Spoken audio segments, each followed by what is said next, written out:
Ang mga malalaking mga balita, ang mga matitinding mga pinag-uusapan, ang mga maiinit at pinagtatalunang mga issue. Lahat hagip, lahat malalaman. Hindi lang sa buong Metro at Mega Manila. Kasama na ang buong Pilipinas. Hahagupit na ang mga malalaking issue sa Ronda Pilipinas. Live na live sa DWIZ AM Metro at Mega Manila. Naka-live din sa DWIZ News FM Regional Stations. Naka-live din sa Radyo Ronda AM Radio sa Pilipinas. Live ding mapapanood sa Aliw 23 Free TV. At naka-live din sa lahat ng DWIZ Digital News accounts, Facebook, YouTube at DWIZ News website. Ronda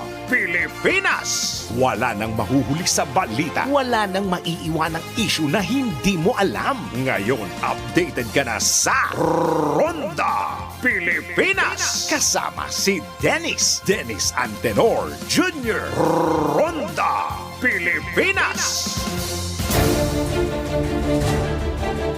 Narito na ang mga headlines para sa Ronda Pilipinas. Ronda Pilipinas. Presyo ng baboy sa ilang pamilihan sa Metro Manila tumaas. Presyo ng itlog bumobo. Ronda Pilipinas. Palay output noong 2023 umabot na sa record high ayon sa DA. Ronda Pilipinas. DOTR malamig sa hirit na magtalaga ng traffic czar sa Metro Manila.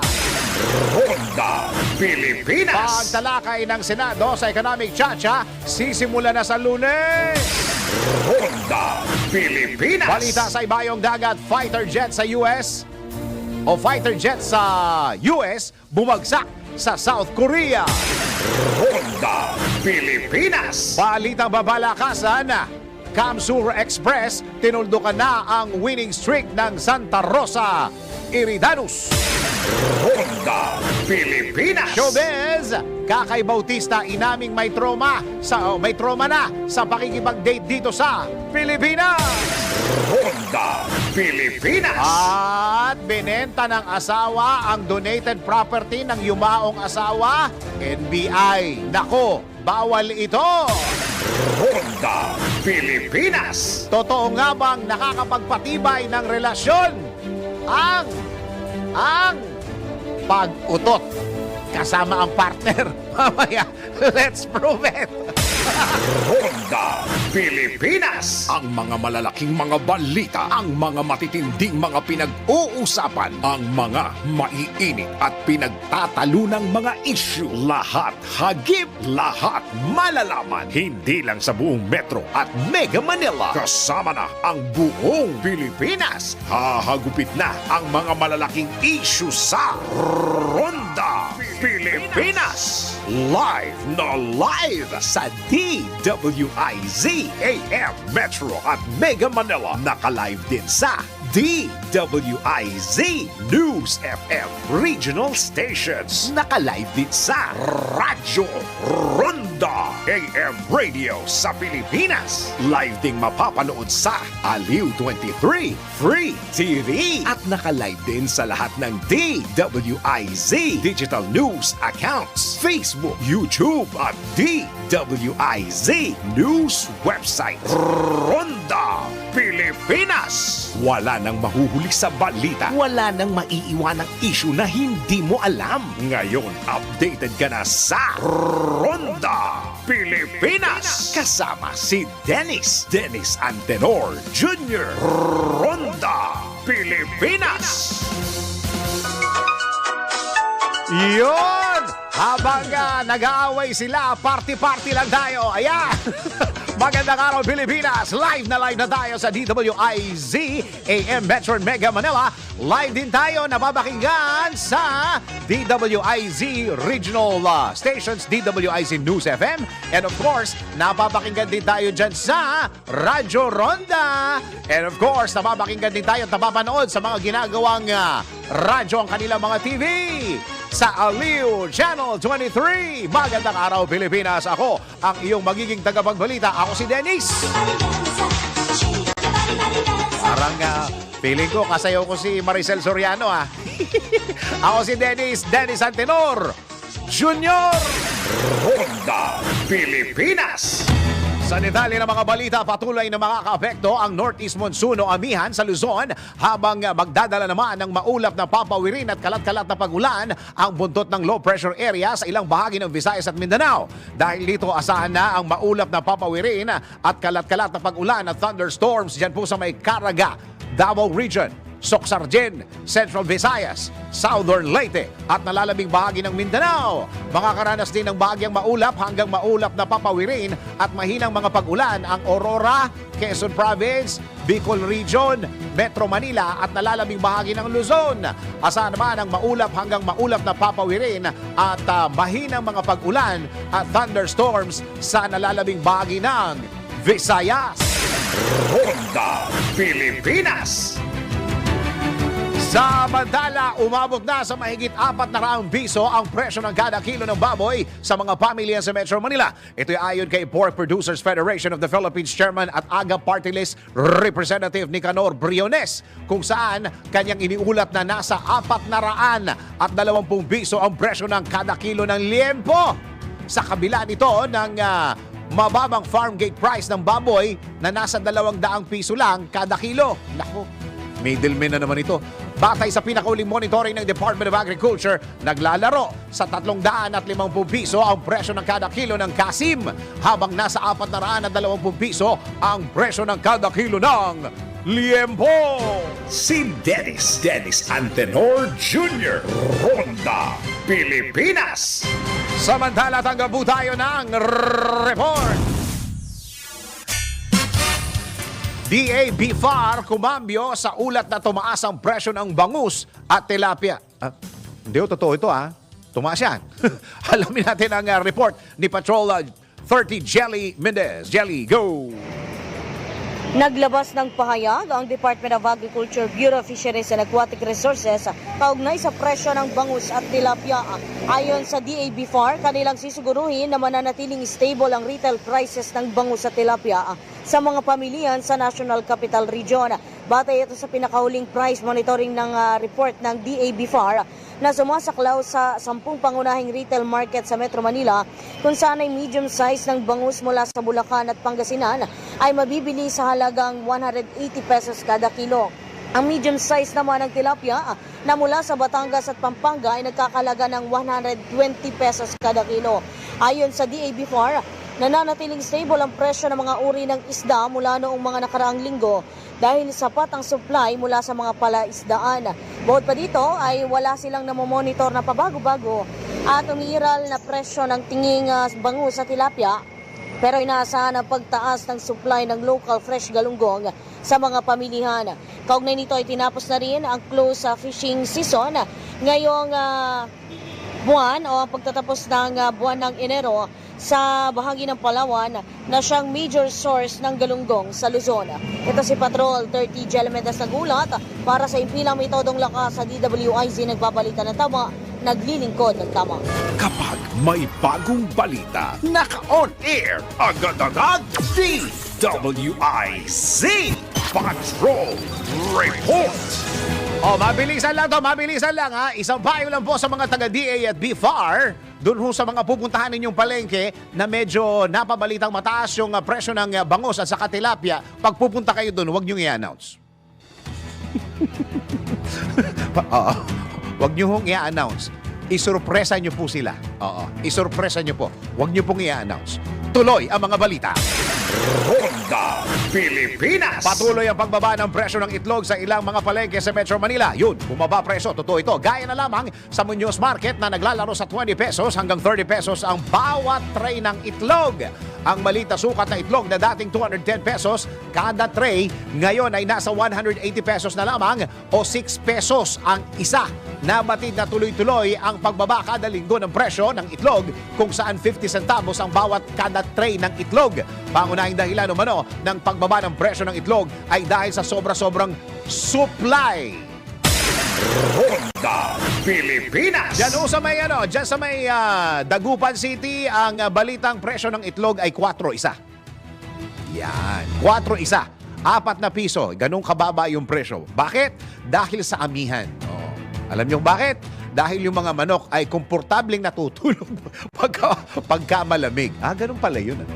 Pagka komportabling nagpapahinga, yung mga manok ay marami daw naiitlog. O lalong-lalo na, hindi daw sila stress ayon sa mga eksperto. O hindi daw sila nai-stress, mas maraming itlog. Yan. Yung mga mangingitlog dyan, kung gusto nyo ng mas maraming itlog, hindi dapat nai-stress yung mismong manok. Ronda Pilipinas. Samantala, kinumpirma ng BFAR, Bureau of Fisheries and Aquatic Resources, na nananatiling matatag ang presyo ng bangus at tilapia, partikular na sa Metro Manila. Sa gitna na rin ito ng report hinggil sa patuloy na pagtaas ng presyo ng mga isda, lalo na ang bangus at tilapia. Sa panayam ng DWIZ, pinaliwanag ni BFAR spokesperson Nazario Briguera na may pagtaas talaga sa presyo, subalit sa mga anyay secondary market lamang ito. Yung napabalitang umabot ng 240 pesos to 250 yung per kilo ng bangus. Ito po ganitong presyo po kasi ay ito po yung sa large na mga bangus, yung large po. Yung 180 po, ayan yung sa medium. So doon po nagkakaiba-iba yung presyo, kung large siya or medium siya. At isa pa po, kung itong mga sabihin na natin may markup na presyo ng isdang bangus sa tilapia ay nasa secondary market. So, ibig sabihin po, inaasahan talaga natin, naiintindihan natin na yung mga nasa secondary market po ay talaga may markup siya sa presyo. Kasi, kumbaga hinango na nila yan, binyahin na nila. So, pagdating doon sa mga maliliit na pamilya sa ating mga komunidad, may markup po talaga dyan. Okay. Kaugnay nito ay pinabati ni spokesperson Briguera na batay sa monitoring ng BFAR, kaya sila nag-monitor, bumaba ang farm gate price ng mga isda, kabilang ang bangus na nasa 180 pesos kada kilo at 120 pesos kada kilo naman sa... Pero yun nga, sabi ko nga po, yung medium size na bangus, ang prevailing price niya po ay nasa 180 pesos per kilo. Hindi naman po ito gumalaw. At yung tilapia in fact is 120. At sa monitoring nga namin, kahit sa farm gate price, bumaba po yung presyo ng farm gate price ng tilapia. Yun, ayon sa monitoring natin. Actually, yun nga ang problema. Ang baba ng farm gate, bakit tumaas? Yun nga ang problema. Oo. Ayan, sir.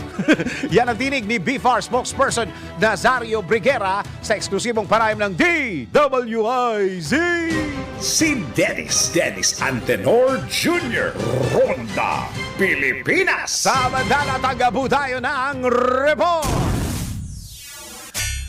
Sisimula ang pagtalakay ng Senado sa panukalang charter change, tiniyak na limitado lang sa economic economic provision ng konstitusyon. Alamin natin ang report ni Patrol 19 Sally Ortega Bueno. Ate Sally, go! Limitado lang sa panukalang pag-amyenda sa 3 economic provision ng Constitution ang tatalakayin sa pasisimula ng public hearing ng nilikhang Subcommittee on Constitutional Amendments and the Revision of Codes. Ito ang tiniyak ni Senator Sani Angara, ang chairman ng naturang subcommittee. Ang kay Angara, pagtutuunan lang nila sa pagdinig ang nakapaloob sa Resolution of Joint Houses Number 6. Ito ay ang pag-amyenda sa provision ng Constitution ukol sa public utilities, educational institutions at advertising companies para mabuksan ang mga ito sa 100% foreign ownership. Sa ganitong paraan ay talagang nakafocus lang anya ang tatalakayin sa nilalaman ng resolution. Ayon kay Angara, iimbitahan nila sa pagdinig ang mga kinatawan mula sa iba't ibang sektor ng ating lipunan, mga eksperto para masiguro ang malusog na talakayan at debate sa panukalang economic tiyatya. Tiniyak ni Angara na walang maisasama sa talakayan ukol sa political provision ng Constitution.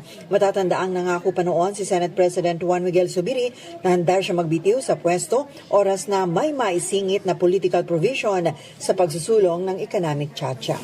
Ito sa Patrol 19, Sally Ortega Bueno. Para sa DWIZ, nagbabalita ng tama, naglilingkod ng tama. Kapag may bagong balita, naka-on air, agad-agad, DWIZ. Patrol Report. Samantala, ito ba? Nananatiling mataas ang presyo ng galunggong sa ilalim ng o sa ilang pamilya sa Metro Manila, partikular sa Pasay Public Market. Sa kabila ng matatag na supply, hindi pa rin bumababa ang presyo nito na umaabot na sa 300 pesos. Grabe. Marami naman ang ibinagsak o binabagsak na galunggong sa kanila bago pa pumasok ang 2024. Ngunit nagpabago-bago na nga lamang ang presyo nito, lalo na ang mga lokal na galunggong. Meron palang imported. Batay sa ulat, mas mabenta ngayon ang frozen na galunggong dahil mas pinipiling ng mga mamimili ang murang presyo na naglalaro kasi frozen yung galunggong sa 240 pesos hanggang 280 pesos kada kilo. Ronda Pilipinas. Mas mababa nga. Samantala, naniniwala ang Department of Transportation na hindi pa kailangan ng pagtatalaga ng traffic czar sa Metro Manila. Kaugnay nito sa panawagan ng Management Association of the Philippines o MAP na magtalaga ng traffic czar na mangangasiwa sa itinuturing na krisis sa trapiko.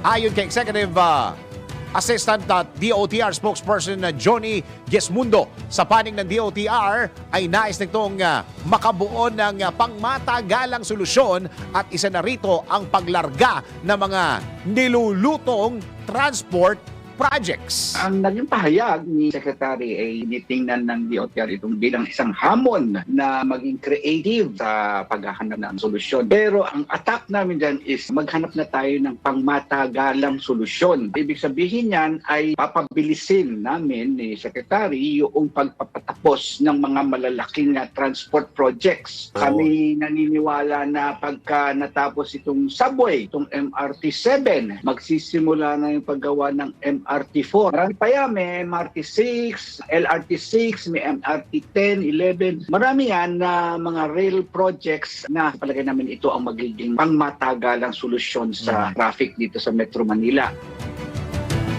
Parang sinasabi ni Sir doon sa mga natatraffic ngayon, matraffic pa kayo hanggang ngayon. Medyo matagal-tagal pa yun. Samantala, nanawagan naman si spokesperson Gesmundo sa publiko na huwag iatang lahat sa gobyerno ang solusyon sa trapiko. Bagkos ay tumulong upang makabawas sa problema. Again, ang aming panawagan, huwag niyo namang iatang lahat ng solve ng problema ng trapiko sa gobyerno. Tingnan natin kung paano tayo makakatulong. Siguro practicein niyo na gumamit ng public transport. Sana ay maging habit, maging kaugalian na nila na gumamit ng public transport. Taxi kayo kung ayaw niyo yung mga kasama, mag-grab kayo. Basta, huwag nang gamitin ang mga private cars para makabawas tayo sa traffic hindi lang dito sa EDSA buong Palakang, Maynila. O sige, no comment na lang ako. May sasabihin sana ako. Yan ang tinig ni Department of Transportation Executive Assistant na spokesperson Johnny Gesmundo sa eksklusibong panayam ng DWIZ. Si Dennis Antenor Jr. Ronda Pilipinas. Samantala, tagab tayo ng isang report. Kamara, iginiit na para sa pag-unlad at hindi sa politika ang tsa-tsa. Alamin natin ang report ni Patrol Laban Tina Nolasco. Tina! Tigilan ang kulay politika kaugnay sa pag-amyenda sa economic provision ng saligang batas. Ito ang apela sa Senado at kritiko ng mga lider sa Kamara na nagsasabing may kulay politika umano ang isinusulong na charter change o tsa-tsa. Ayon kay Deputy Speaker at Quezon Representative David J.J. Suarez, purong para sa amyenda sa ekonomiya at pag-unlad ng bansa. Ang layunin nito at hindi politika. Anya, imahinasyon lang din ng ilang senador ang umarinais ng Kamara na buwagin ang Senado sa pamagitan ng pag-amyenda sa konstitusyon, pati na rin ang sinasabing para umano maipagpatuloy ang kanilang kapangyarihan. Kasabay nito, Giti Suarez na panatilihin ng Senado ang pangako nitong sa Marso ang pagpapatibay sa Resolution of Both Houses No. 6 bago ang Holy Week break ng Kongreso. Taliwasaan niya sa sinasabi ni Senate Minority Leader Aquilino Coco Pimentel na abuti ng taon ang diskusyon ng Senado ukol sa tsa-tsa. Ito si Patrol 11, Tina Nolasco para sa impilang may todong lakas DWIZ, nagbabalita ng tama, naglilingkod ng tama. Kapag may bagong balita, naka-on air, agad-agad, DWIZ Patrol Report. Siya. Teka. Unahin na natin ito. May nagre-request. Sige, unahin na natin. To pare, unahin ko na, ha? Yung ating Let's Prove It. O sige, ito na. Pagbibigyan na kita. Totoo nga bang nakakapagpatibay ng relasyon ang pag-utot kasama ang partner? Naku, patunayan natin yan. Tara, patunayan natin yan sa Let's Prove It. Bago maniwala sa mga claim na yan, patunayan na yan sa Let's Prove It. Madalas kapag nauutot ang isang tao, naghahanap pa sila ng banyo o kaya open area upang hindi mapahiya sa mga kasama. Pero alam nyo ba, ayon sa pag-aaral, ang pag-utot daw kasama ang inyong partner ay nakakapagpatibay ng relasyon. Tara, let's prove it. Ayon sa hellodoctor.com, kapag ang iyong kapareha ay hindi nahihiyang umutot kasama ka, ay isang magandang senyales na komportable at panatag kayo sa isa't isa. At alam niya na kahit na maglabas pa siya ng mabahong hangin sa kanyang katawan, ay matatanggap mo pa rin siya. Ang gawaing ito ay makakatulong upang mas lalong maging tapat at eksklusibo ang inyong relasyon. Dagdag pa sa University of Exeter sa United Kingdom na ang pag-amoy sa utot ng inyong partner ay may health benefits. Gaya ng matutulungan ka nito na magkaroon ng longer life sapagkat ang amoy ng utot ay may hydrogen sulfide na karaniwang natatagpuan sa amoy ng bulok na itlog. Ipinaliwanag ng mga researchers na ang pag-amoy nito ay mainam na pantaboy sa cancer, stroke at heart attack at mabisa itong panlaban sa pag-utot at pag-amoy ng partner dahil posible itong humantong sa respiratory at neuron damage. Kayo talaga? Okay, teka muna. Bago tayo mag-break, may sasabihin ako sa inyo. Mga kaastig, handa na ba kayo for the next level ng saya sa inyong paboritong mga sports? Sa Arena Plus, astig sa sports, siguradong magbabago ang paraan ng inyong pag-i-enjoy sa mga paborito ninyong laro o games. Pwede mong i-stream ang live games ng local at international sports sa internet at inyong mobile phones. Maging up-to-date sa latest scores ng libu-libong games worldwide. Kasama dyan ang PBA, NBA, PVL, kasama dyan ang soccer, syempre dyan basketball, volleyball, boxing, at marami pang iba. But that's not all mga kaibigan, ha? Kasama sa magbibigay saya sa inyong gaming experience ang official Astig endorsers na sina Scottie Thompson at NBA star Jordan Clarkson. Kaya ano pa ang inaantay ninyo? Download Arena Plus app now in App Store or Google Play. You can watch it also on arenaplus.ph. Sa Arena Plus, astig sa sports. Keep it fun. Game responsibly. Ronda Pilipinas. Si Dennis Antenor Jr. Ronda Pilipinas.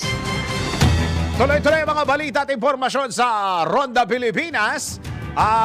Kahapon, ako nabanggit ko kahapon na merong isang issue na pinag-uusapan ngayon kasi hiwalay muna tayo sa mga sa mga nag-aaway, ha. Dito muna tayo sa pinag-uusapan ngayon na lahat tayo ay biktima. Okay, lalong-lalo na sa Metro Mega Manila. Oo. Siguro one way or another o kaya araw-araw kayo po'y nakaka-experience ng traffic. Ang meron nung isang grupo ng yung MAP. Oo, yung MAP na grupo. Sila po'y nanawagan na kailangan na ng isang traffic czar. Okay, traffic czar. Kanina ho, kung kayo'y nakikinig o nanonood ng balita kanina, ang sabi ho ni Mr. Anong pangalan nito? Yung si Mr. Gismundo. Oo, ang sabi niya, ang problema kaya nagkaka-traffic at nagkaka-hetot-hetot ang ating mga traffic ay dahil may problema tayo sa infrastructure. Oo, okay, infrastructure. Kaya hindi na kailangan kumuha pa ng traffic czar dahil alam na natin kung ano ang problema. Okay, nasa linya po natin ang convener po ng InfraWatch PH, si Attorney Terry Ridon. Attorney, magandang araw po. Ay, magandang araw, Dennis. Maraming salamat sa pag-imbita. Nako, nabalitaan nyo na ho yung balita ngayon, na tayo po'y namumroblema dito sa traffic. Nung pinanganak ako, talagang traffic na talaga eh. At may nagsabi na kailangan na ng traffic czar at sabi ho ng DOTR, ang problema natin ay mga infrastructure natin dito sa Metro Mega Manila. Kayo po ay naniniwala dyan, Kong? Well, actually, una sa lahat, hindi ko alam bakit pa kinukulit ng mafia ang ng traffic kasi Ay, nawala si Kong. yan. So, hindi Kong, ako nawala si Kong. Pwede bang paki-reestablish natin yung tawag kay Kong? Oo, nawala yung importante yung kanyang sasabihin din dahil ang pag-uusapan po natin ay traffic sa Metro Manila. Ayan. Okay? So, nandyan ba? Oo. Okay, attorney, nandyan ka na? Yan. Oh. As you were saying, go ahead. Nagtataka nga ako bakit pa ito pinag-uusapan kasi na nagsabi niyan. In fact, may problema tayo. It's either yung sa kanyang signal o yung signal natin dito mismo sa opisina. Oo. Kong, attorney, kami po'y tatawag ulit. Tatawag kami ulit para mas malinaw ang ating linya. Okay. Ano ba ang ginagamit natin? Telepono ba yan o Viber? Viber ba? Telepono? Viber. Viber. Oo, sige. Problema natin sa internet yan. Pero alam nyo, magka-internet ang pinag-uusapan, mga kababayan, minsan sinuswerte tayo. Minsan sinuswerte tayo. Nakakalusot tayo sa problema ng internet dito sa Pilipinas. Natatawagan natin yung mga dapat nating tawagan at makuhanan natin ng mga experts' opinion dahil itong mga ito ay na-expose na sa ganitong mga problema. Parang naramdaman ko kay attorney kanina kay Kong na parang nagtataka siya bakit pinag-uusapan pa rin yan. So, palagay ko si Attorney Terry Ridon ay merong mga naiisip na kailangan na ma-share sa atin. Doon sa mga nakikinig sa atin sa DWIZ News FM sa lahat ng regional stations ng Aliw Broadcasting Corporation. And of course, mga nakikinig sa atin sa Radyo Ronda. Sa mga key cities ng buong Pilipinas, alam ko na may problema din kayo sa traffic. Baka kayo makakuha ng mga pointers o yung mga tips kung paano maiibsan o mabawasan man lang yung katrapikan. Okay? Teka muna, nasa linya na ba? Okay na ba? Andiyan na, okay. Attorney Terry Ridon ng InfraWatch PH, go ahead. As you were saying po, Kong. Yun na nga ho. Actually, hindi naman bago itong traffic tsaka transportation crisis. Hindi naman una yung map Tama. na nagsabi na meron pong crisis sa transportasyon. So, ang totoo ho, mali din naman ho yung Department of Transportation sinasabi ng infrastructure. Kasi siyempre, hindi ko meron din ho talaga oversupply po talaga ng mga sasakyan. No? So, kailangan din hong pag-isipan ng gobyerno yung mga sinasabi po ng iba't ibang mga grupo. So, isa na ho dyan yun, yung sinasabi ng MMDA na nakaraan, yung pong 2-day coding. No? So, yan yung una. Pangalawa, yung congestion charging sa mga pinaka-maiinit na mga daanan sa Metro Manila. So, ibig sabihin ng congestion charging, talaga merong mga no off-limits na mga lugar. Pero unless magbabayad ka, hindi mo yan pwedeng gamitin talaga. So, may fee. Yun yung pangalawang pinag-aaral. Actually, yung map, sinabi na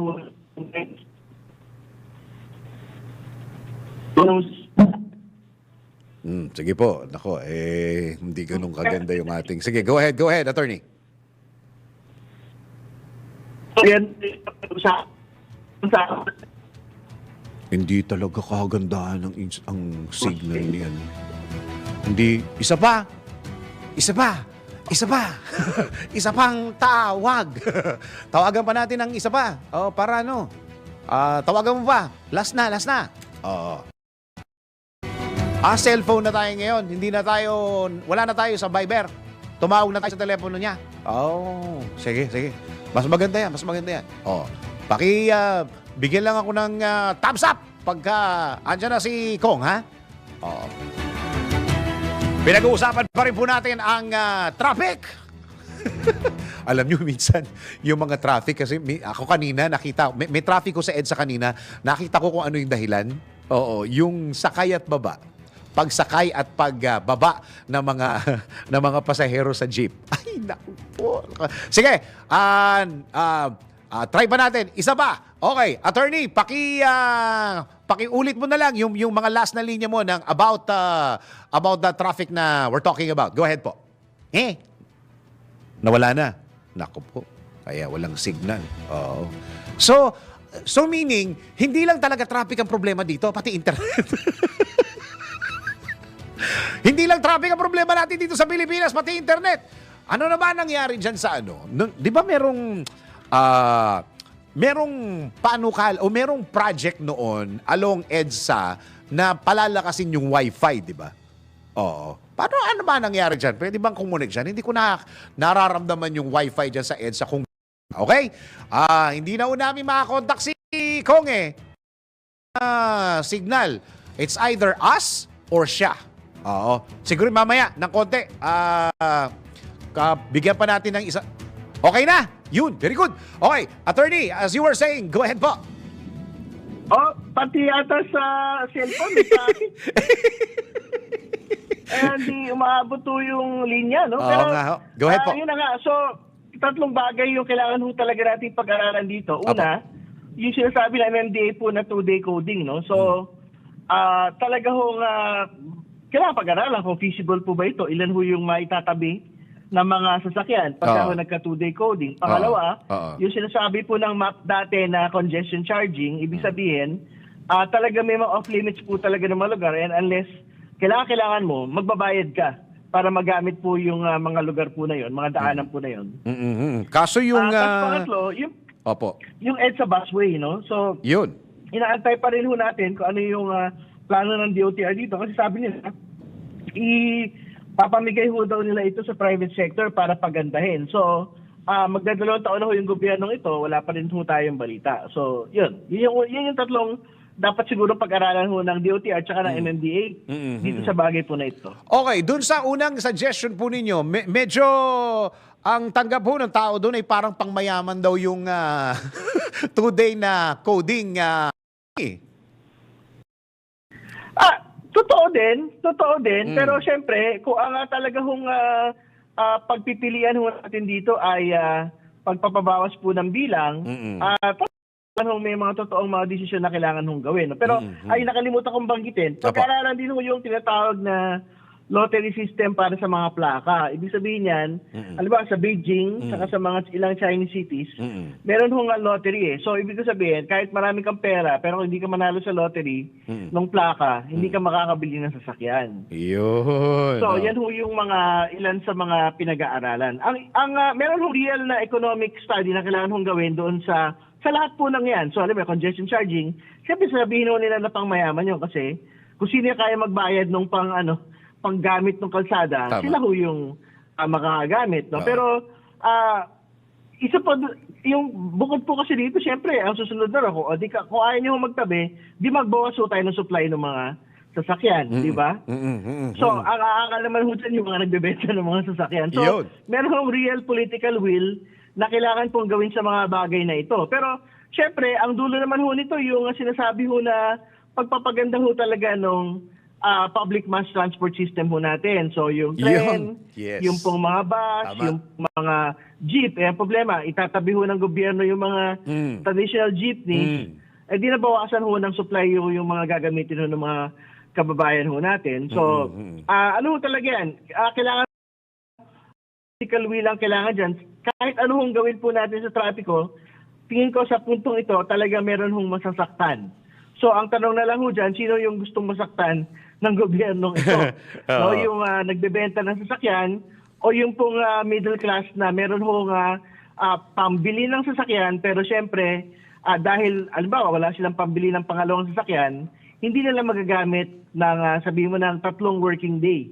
2 working day yung kanila pong mga Sasakyan, So, no? yan ho yung mga pag-decision ho na kailangan. At sa isang bahagi, kailangan ho ng traffic czar. Pero hindi naman pwedeng bitin ho yung kapangyarihan niya. Kailangan din ho sabihin ng Pangulo, ano ho yung mga bago na pwede ho niyang maging kapangyarihan. Labas doon sa kapangyarihan ng DOTR Tama. at labas doon sa kapangyarihan po ng MMDA. Saka ang isa sa mga challenges diyan, attorney, yung yung pakikipag-usap sa MMDA, sa DOTR, sa mga ahensya ng gobyerno regarding sa pag-aayos ng traffic, attorney. Tama ho yan. Kasi syempre sa dulo naman ganyan naman ho sa bagay, na pagka maganda, lahat sila bida. Pero pagka sablay, hindi, yung kabila yung may kasalanan nun, hindi ho kami. So, ganyan ho natin yan nakita eh. So, sinisisi na ho halimbawa, bakit mabagal, sobrang matindi yung traffic, ang tinuturo ng DOTR, yung MMDA yan, sila yung bahala sa EDSA eh. Saka doon sa malalaking mga no? Opo. Kaya naman yung MMDA yung sinisingil doon sa traffic, medyo matagal ho kasi yung mga infrastruktura eh, DOTR ho yung may kasalanan yan kasi ang bagal nila. So, ang totoo sa dulo, gobyerno ho yung may problema kasi hindi naman ho tinitignan ng mga tao yan kung MMDA and DOTR. Kung ibig sabihin, kung traffic, talagang traffic. At syempre, kung nakikita ho nila dumadaan pa rin hanggang sa araw na ito, yung mga tao sa EDSA busway na hindi naman sila dapat dumadaan doon, Isa pa yan. mabibwisit ho yung mga tao. Yung sentimento ho talaga nila. Meron Wala nga hong ginagawa yung pamahalaan. meron nga hong naumpisahan dati. Natatandaan nyo ba yon na kung yung no garage, no car? Parang naumpisahan na yun dati.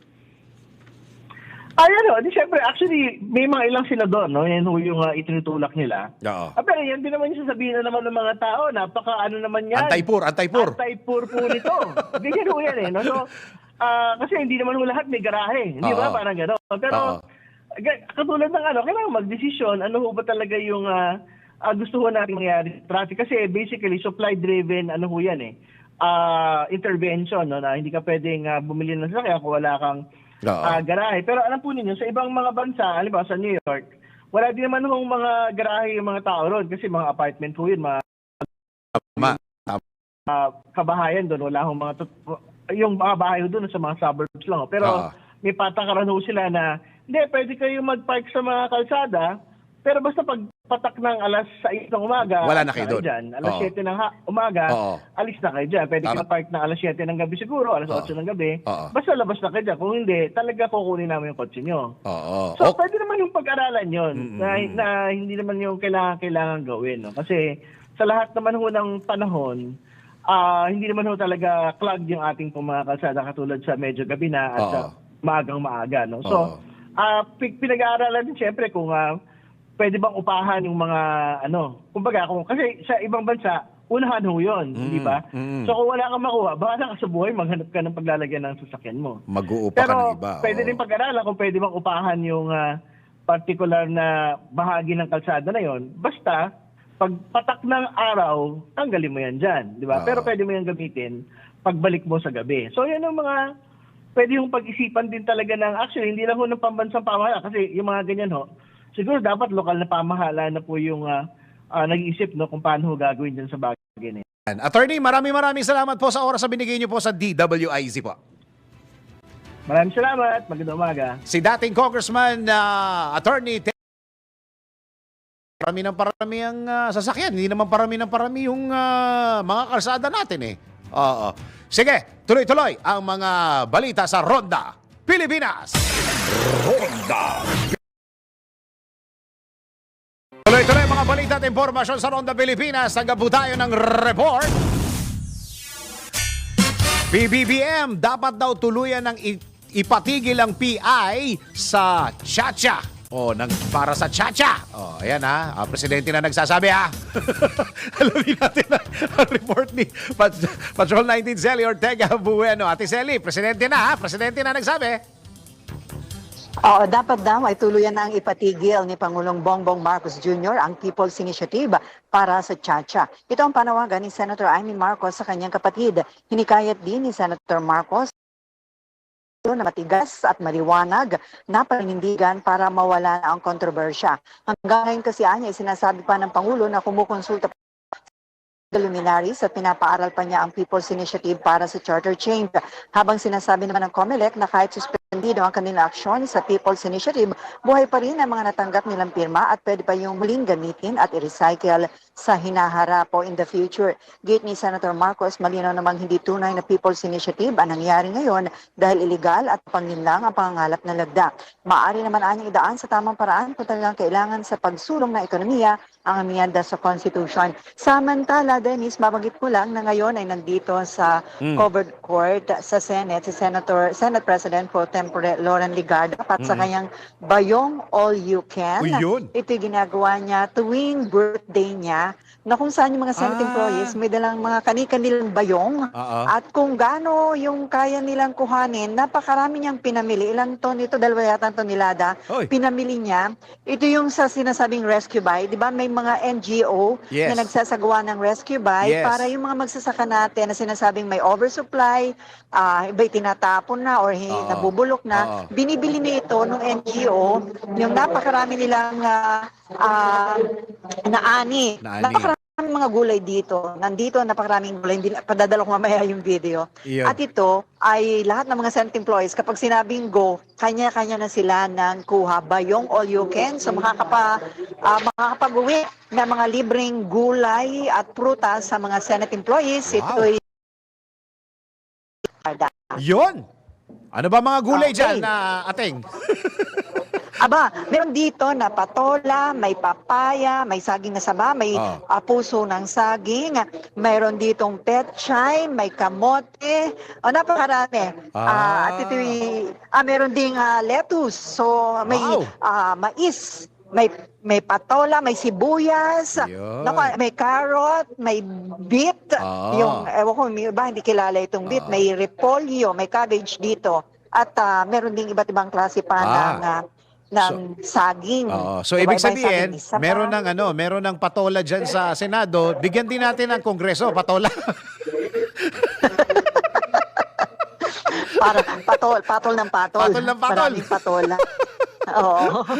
So yan, mamaya, Okay. nakaready na itong mga Senate employees na maaga nagpunta rito dahil syempre mahal ang gulay at prutas. Ngayon, makakapag-uwi sila ng libreng gulay at prutas, handog ni Senate President Pro Tempore Loren Legarda. Ito sa Patrol 19, Sally Ortega Bueno para sa DWIC. Nagbabalita ng tama, naglilingkod ng tama. Ronda Pilipinas. Samantala, isa pa pong report.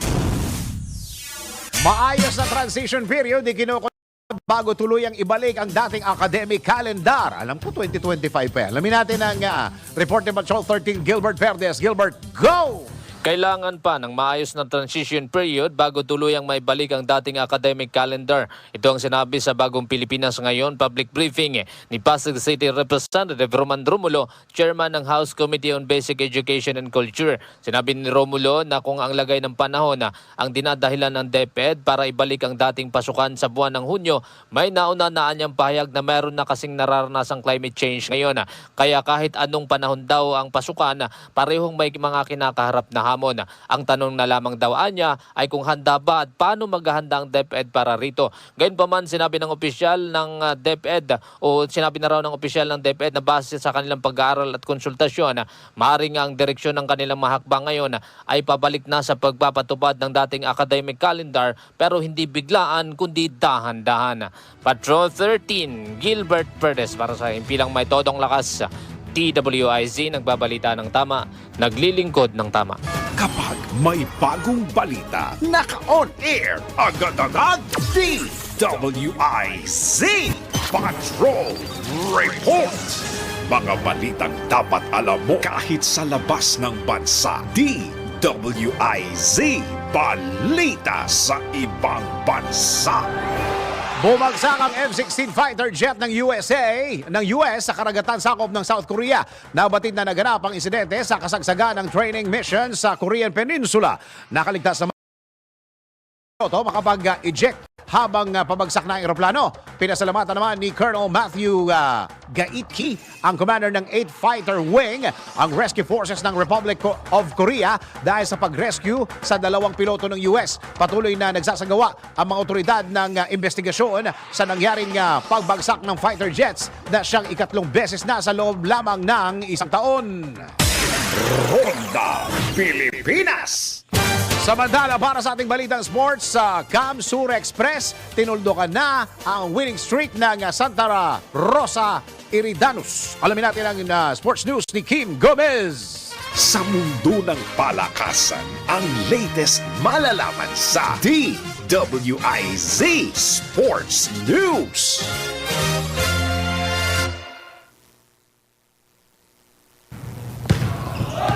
Nabigo ang koponan ng Santa Rosa Iridanus na makuha ang ikalimasana nilang panalo. Matatandaan na mayroong 4-game win streak ang Santa Rosa, ngunit sila'y natalo kontra sa Camsur Express sa score na 97-90. Dikit ang score sa halftime, kung saan ang Santa Rosa ay gumagawa ng puntos off the paint, habang karamihan ng puntos ng Camsur ay mula sa kanilang outside shooting. Sagutan pa rin sa score ang dalawang koponan sa third quarter, kung saan nagtie pa tunog ng buzzer. Sa fourth quarter naman, nanatiling matibay ang Santa Rosa at patuloy na lumaban para makaungo sa Camsur. At bago ang 1-minute mark ng last quarter, nakapuntos ang Santa Rosa mula sa isang fast break at naibaba ang score sa 1-ball possession.